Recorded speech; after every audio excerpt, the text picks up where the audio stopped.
Hello Vogue, it's Naomi Campbell here. I'm going to walk you through my looks of all the Met Balls that I attended over the years. This is quite a thrill.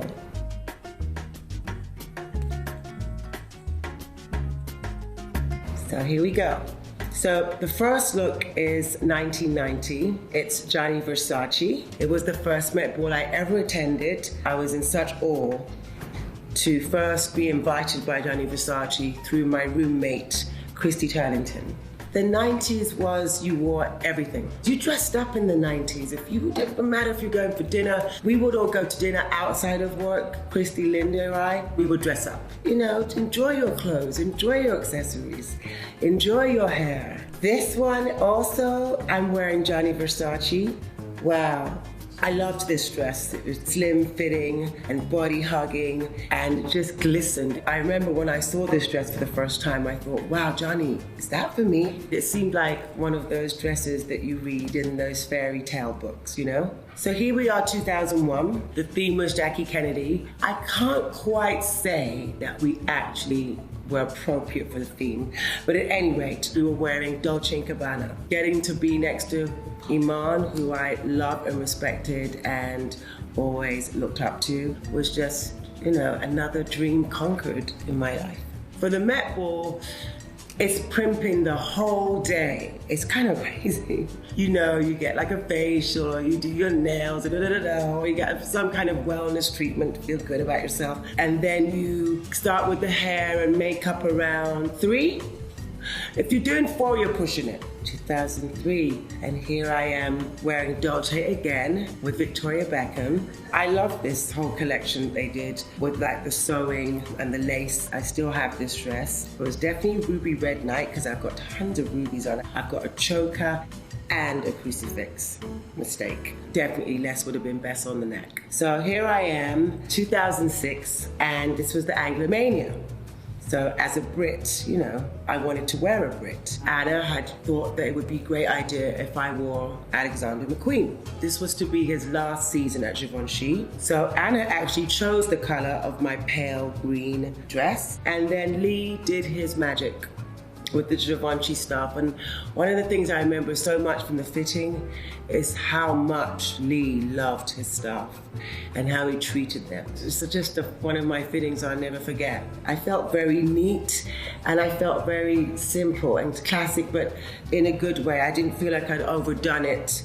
I felt like it was all a good package. So this is 2007. I'm in no other than my papa, Azzedine Alaïa, which I think women all over the world aspired and loved Azzedine Alaïa for the way he made our bodies look. What can I say? It was always a unique experience to be fitted by papa, for him to create on your body in the middle of the night and to see the finished product. And he did everything himself. I have the fondest memories of all of those times. A few years have gone by and I hadn't been to the Met, so now we skip to 2010 and I'm back to my old pals again.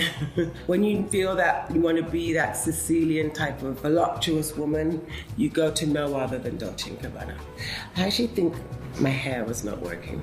Not at all. Should have just been straight, no curls. And I could have done without the lips too. Lady Gaga performed at this one. It now became like 10 times bigger. Everybody and anybody was at the Met. It's a great turnout for fashion in our industry. It's our Oscars. Okay, so we go to 2011, which was a very bittersweet Met. A lot of tears and sadness still, as it was for our beloved Alexander McQueen. And Sarah Burton, who I got to know while working with Lee over the years, made me a beautiful dress. It's a masterpiece to me. This dress was so intricate because it was made on a corset that was sheer, made to my skin color. It had like a long train cape, but it was not really a cape, it was connected to the dress at the back. I felt like I was really embodying Lee the best I could in his honor. I do think my hair could have been more simple. If Lee been alive, because he was someone that would always tell us what he liked, he would have said straight and that's it. Straight and back, I think. So here we are, now speeding forward to 2014. My God, I've been to so many Mets. Charles James, Beyond Fashion was the exhibition, and I was wearing Givenchy by Riccardo Tisci. He was so clear in his vision what he wanted me to wear, and he just said, I want you to be kind of Diana Ross-ish and glamorous, and I loved that it was like a pale, soft baby pink. I felt very warm and girly and flirty. I felt very comfortable in my skin in this dress. With Riccardo, with this dress from Givenchy, I think I did like one fitting and then the day off. As models from the beginning, we never really got involved with what the designers wanted to put us in. We'd just say, okay. I mean, it would have to be something like really, really ridiculous for us to say we won't wear that. It just never happened. It just was easy. Here we are, 2015, a year later, and the theme for this year's was China Through the Looking Glass. I wanted to wear Burberry, and Christopher Bailey was the artistic director of Burberry, and so Burberry's what we wore. When I first met Christopher Bailey, he worked at Gucci when Tom Ford was the creative director. So I know that Christopher Bailey knew how to make me a sexy dress, and he did. I loved this dress. It was like a chartreuse sequins, matte, with feathers at the bottom, like an ostrich feather, and it was just really close to my body. I had a long plunging neckline, no jewelry this time, absolutely nothing. Not one necklace, zilch. I just wore a bracelet and that was it. It was great, I loved this dress, and I got to have accompany me my wonderful and great friend, director Lee Daniels. It was a fun Met, and it was a fun after party too that night. We were out dancing all night long.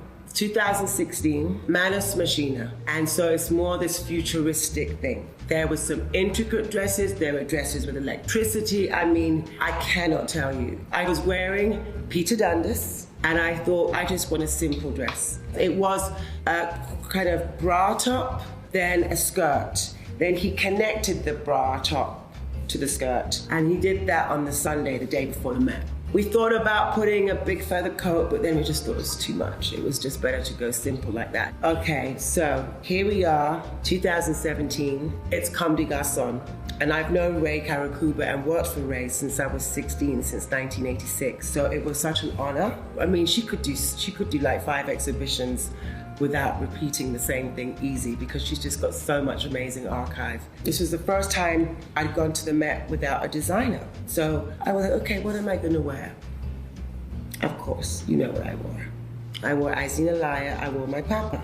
And it was this black velvet dress with these pleats and like pressed metal that just went all the way around, and a very high split. It wasn't that high, but we made it higher than it was. I also wanted to wear a Laya to this one because Azadine and Ray Karakuba were very close friends. And so I thought it would be appropriate. So here we are, skipping 2 years forward to 2019. And this Met Ball is called Camp, C-A-M-P. We used to say that word in the late 80s and 90s the whole time. And she's so camp, he's so camp. As you can imagine, the word camp, you can go in so many directions, up, down, across, whatever.